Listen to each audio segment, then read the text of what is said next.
Bom, em primeiro lugar, parabéns pela iniciativa. Acho ótimo ver a união entre ideias e praxis, né?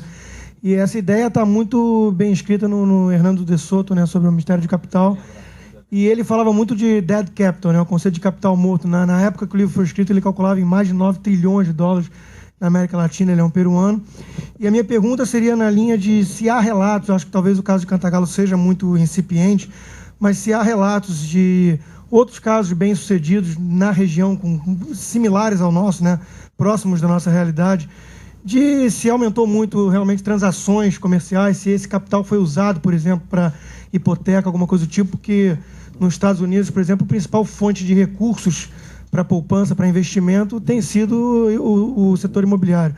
Agora, para o mal em alguns excessos, mas, enfim, se há relatos históricos, empíricos aí de outras situações parecidas e bem-sucedidas na região. Primeiro, parabéns. Eu queria agradecer a possibilidade de estar aqui. E eu sou designer, trabalho na área também de design sustentável. E hoje uma das atividades mais avançadas do design é exatamente o design de processos. E eu queria saber como é que vocês estão lidando com essa questão da informação dentro dessas comunidades. Ou seja, uma vez que existe a posse da terra, existe também responsabilidades que vêm junto com isso. Essas pessoas, esses grupos estão sendo informados, eles estão percebendo a responsabilidade que acarreta essa posse? Eu só queria fazer um comentário aos engenheiros, ao senhor e ao Ayal. Não se preocupem com infraestrutura, com coisas de acesso e de contenção de encostas. Isso já se sabe fazer. Se fez no Favela Bairro diversas vezes, isso está resolvido. O difícil de fazer não são as coisas raras, são as softs. Essa questão da propriedade da terra é uma coisa que, por exemplo, o Favela Bairro não conseguiu fazer. Não se faz, é difícil de fazer. Eu quero cumprimentar ao Instituto Atlântico, porque realmente é uma coisa extremamente pioneira nesse sentido. Para você ter uma ideia de como a infraestrutura e a estrutura urbana das favelas é boa, as favelas, os tamanhos das casas de favelas, em média, são muito maiores do que os projetos sociais do governo. As casas são maiores, simplesmente. É maior. Tá.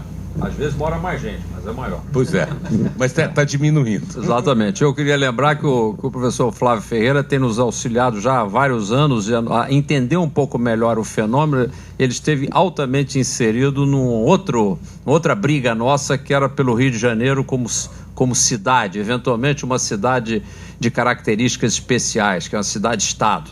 Mas isso é uma outra conversa, né? Por que nos roubaram o direito de ser uma Singapura, né? De sermos só uma cidade-estado? Não porque a gente não quisesse ser o Rio de Janeiro, que é um estado maravilhoso. Aliás, eu até tenho casa no resto do Rio, no outro lado do Rio. É por causa das características históricas dessa capital federal. E quem nos deu mais aulas foi o Flávio.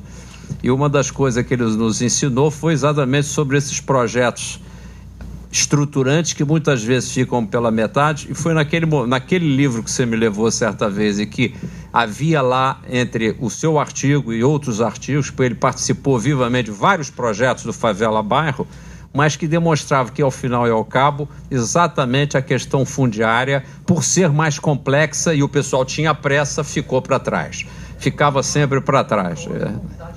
Pois é, exatamente. E, obviamente, a questão cartorial muito difícil. Eu gostaria de agradecer ao Rodrigo, ao autor, escritor Rodrigo Constantino, que falou de um outro escritor cuja omissão de menção transformaria esta reunião numa meia reunião. Hernando de Soto, peruano, economista, que desde 1900 antigamente já vem realizando no Peru, em Lima, um trabalho extraordinário de formalização, não só da propriedade fundiária, mas formalização do trabalho, do pequeno trabalho, não é? Do emprego, da empresa informal passando a formal, etc., ou seja, dando essa regularização e conceituando isso, calculando o valor perdido, o capital morto. 2 livros importantíssimos. El Otro Sendero, porque na época havia o Sendero Luminoso querendo tomar conta do Peru, e E ele falou sobre esse outro sendeiro, esse outro caminho, né? Que há um outro caminho. Está até bem bíblico isso aí, hein, pastor? Hein? Um outro caminho. Há um outro caminho que nós podemos percorrer. Isso é muito importante, saber que há um outro caminho. E depois, aí deve estar ainda à venda, não deve estar esgotado, já traduzido, O Mistério do Capital, que é um livro mais recente do Hernando de Soto. Ou então, internet, Hernando de Soto, Instituto Libertar, vale a pena e deveríamos, quem sabe, convidá-lo para vir aqui, fazemos até um passeio em loco. E aí, obrigado, Rodrigo, por mencionar isto. E o design de processo, fabulosa a sua pergunta. Só que eu gostaria de terminar empoderando o meu diretor, Rafael Mitchell, que deu um sorrisinho na hora que você falou nisso, porque ele é quem mais gosta de falar sobre processo. E existe uma coisa que eu omiti por falta de assunto, que é o veículo de comunicação, e quem sabe ele então possa, em nosso nome, terminar, para nos dizer que os jovens podem tomar o poder, viu, general? Desde que a gente continue falando e eles fiquem com a boca calada, não é isso? Devemos olhar os militares como pessoas que dedicam, como os sacerdotes, os pastores, um tempo importante da sua vida para a comunidade. Isso anda um pouco desprestigiado, assim como o sacerdócio do professorado, costumava ser assim também na área médica, não é isso? E em tantas áreas onde o apelo a essa vocação de doar é tão grande.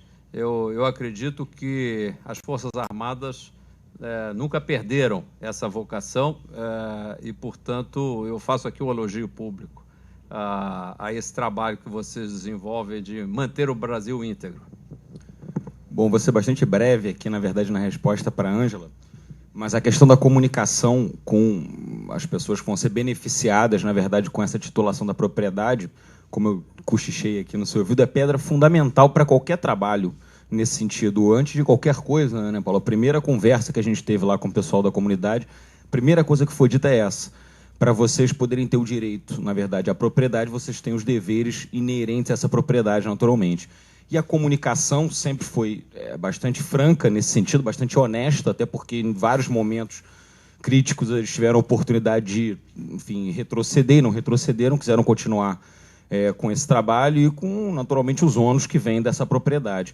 E, enfim, o veículo de comunicação fundamental que a gente conseguiu aí para essa abertura com a comunidade foi um jornal chamado Canto do Galo, que era um jornal que a comunidade já tinha desde o final da década de 70, início da década de 80, que a gente teve aí o prazer de reavivar esse jornal, e através dele, é uma cartilha simples, através dele, com alguma periodicidade, a gente consegue comunicar a toda a comunidade, a todas as pessoas que estão lá no Cantagalo, sobre o andamento dos processos, tanto judicial quanto administrativo, sobre nossos passos, aí, no sentido de garantir essa propriedade e garantir outras coisas também que vêm com a propriedade, com a legalização, com a formalização. Então é isso, a comunicação ela é fundamental, ela é pedra fundamental para qualquer trabalho nesse sentido. Dr. Paulo Rabelo, sua palestra foi excelente, o número de perguntas que estavam escritas, de pessoas que não puderam fazer pergunta em relação ao adiantado da hora, mostra o interesse das pessoas pelo tema. Eu particularmente lamento muito que em 2010 nós não vamos ter nenhum candidato que represente essas ideias, que defenda essas ideias com essa clareza. Nós temos que ter esperança, quem sabe, para 2014, de ter pessoas que possam comunicar essas ideias, expor com a confiança, com a segurança que o senhor expõe, para realmente conseguir trazer mudanças significativas para o Brasil, baseado em princípios e valores, com a coerência, com a sabedoria que você colocou muito bem. Então, eu agradeço muito, em nome do Instituto Milênio, do nosso Conselho de Governança, pela sua fundamental participação, em nome do Rio de Janeiro, do Brasil, por esse trabalho fantástico que você e o Instituto Atlântico está realizando, e certamente conte comigo, que o Instituto Milênio, para fazer outros projetos nesse sentido.